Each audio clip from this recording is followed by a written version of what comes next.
Peggy Setiawan dinyatakan tak bersalah oleh Pengadilan Negeri Bandung atas penetapan tersangka dari Polda Jawa Barat. Melalui putusan ini, hakim menyatakan penetapan Peggy sebagai tersangka atas kasus pembunuhan Vina dan Eki di Cirebon, Jawa Barat 8 tahun lalu tidak sah. Nomor 14 tahun 2012. Setelah sepekan persidangan di Pengadilan Negeri Bandung, Hakim Tunggal Eman Sulaiman mengabulkan gugatan pra-peradilan Peggy Setiawan atas penetapan dirinya sebagai tersangka. Hakim menyatakan proses penetapan Peggy sebagai tersangka tidak sah dan harus batal demi hukum, serta membebaskan Peggy dari tahanan. 1. Mengabulkan permohonan pra-peradilan pemohon untuk seluruhnya. 2. Menyatakan proses penetapan tersangka kepada pemohon berdasarkan surat ketetapan nomor S/90/5 Romawi /Res 124/2024 tanggal 21 Mei 2004 atas nama Peggy Setiawan beserta surat yang berkaitan lainnya dinyatakan tidak sah dan batal demi hukum.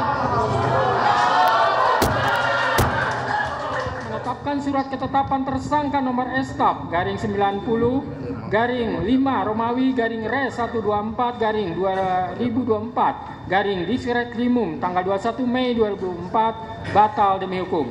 5. Menyatakan tidak sah segala keputusan dan atau penetapan yang dikeluarkan lebih lanjut oleh termohon yang berkenaan dengan penetapan tersangka atas diri pemohon oleh termohon.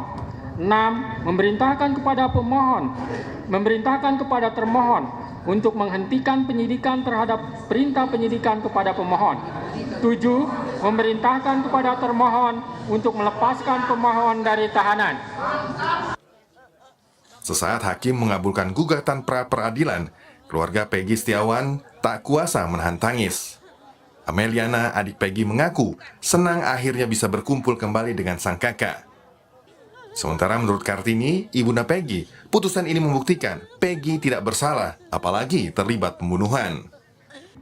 Banyak terima kasih karena anak saya sudah kembali, anak saya sudah pulang, sudah cukup.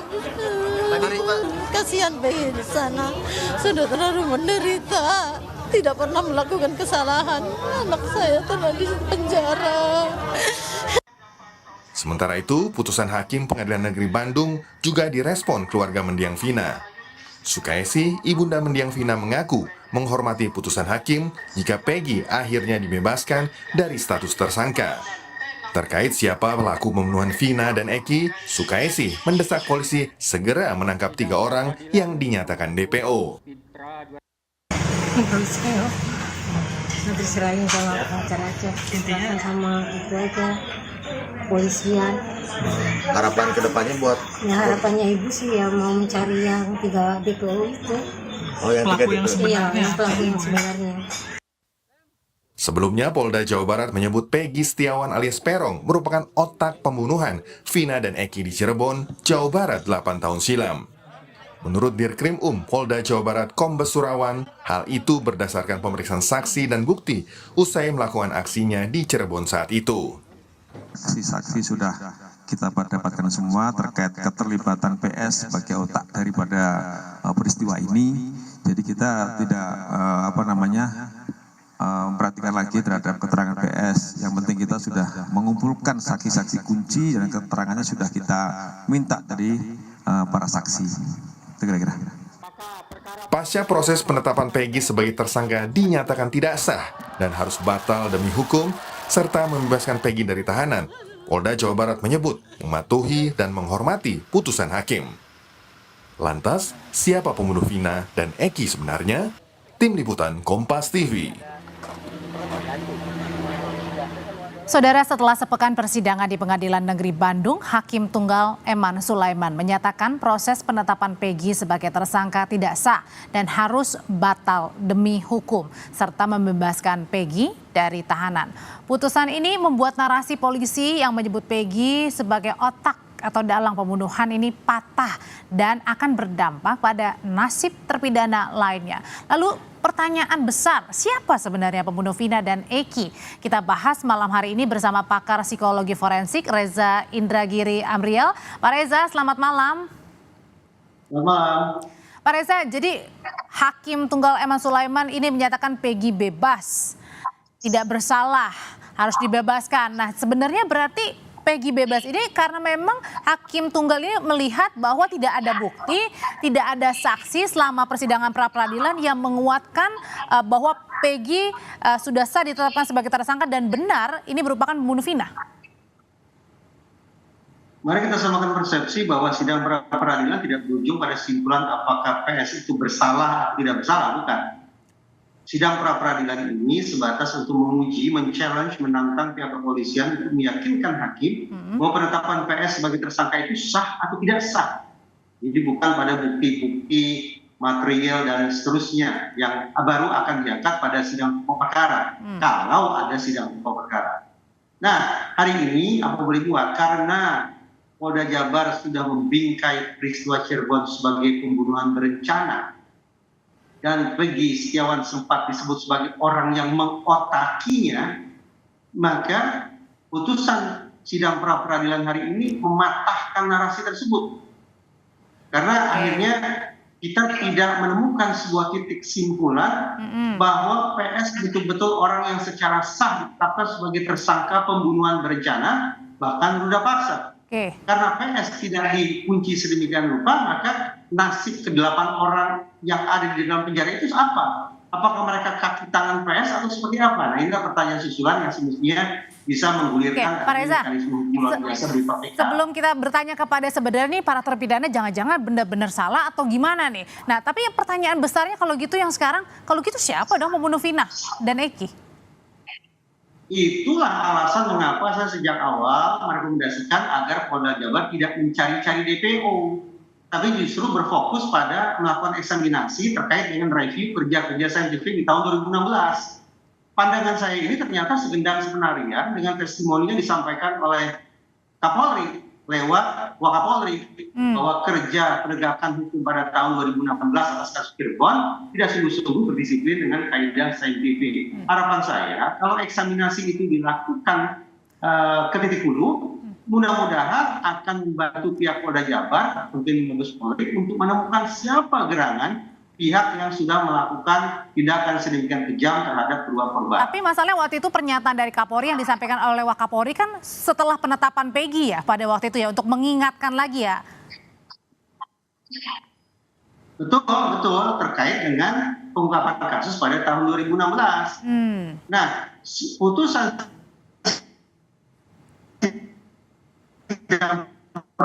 peradilan hari ini bisa saja dalam melakukan mitigasi penegakan hukum tahun 2016.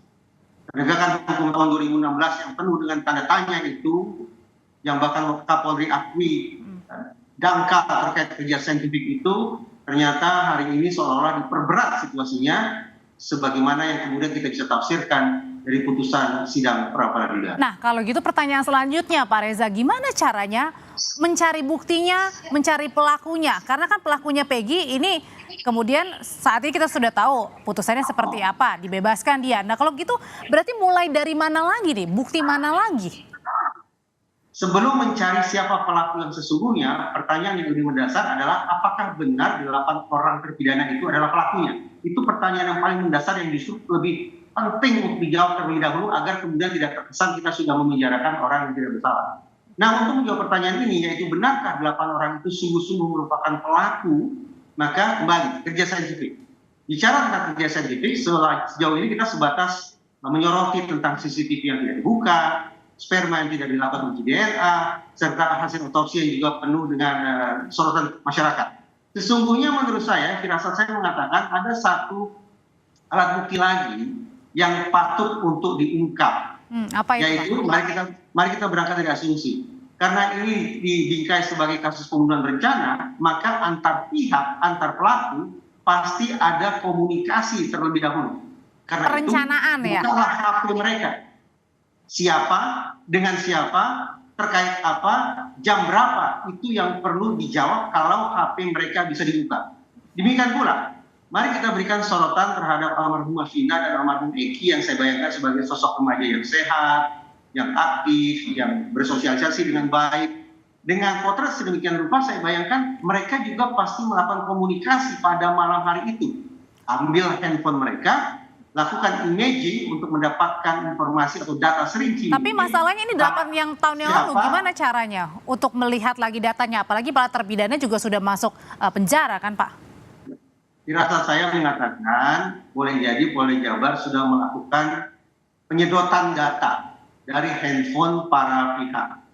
Serinci mungkin tentang siapa dengan siapa, berkomunikasi tentang apa pada jam berapa, firasat saya mengatakan itu sudah dilakukan.